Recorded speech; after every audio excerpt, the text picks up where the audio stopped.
পূর্বাসে মেয়েরা একলা একটা রুমের মধ্যে থাকে, কিন্তু ওদের রুমের মধ্যে কেউ থাকে না।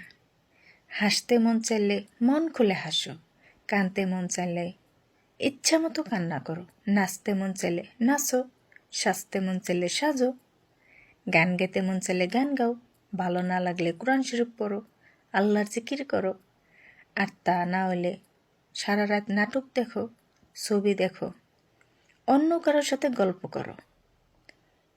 কিন্তু আউট কোনো মানুষ একটা পূর্বাসী মেয়ের রুমের মধ্যে আসবো না।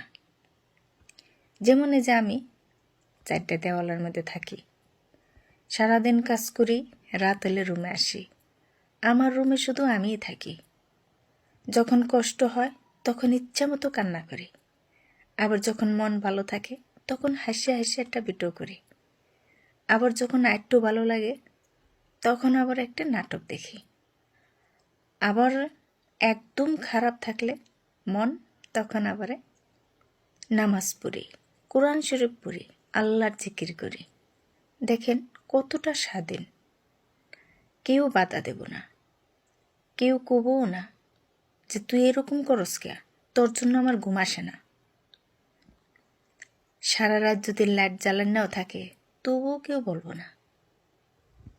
এতটা স্বাধীনে আমরা থাকি।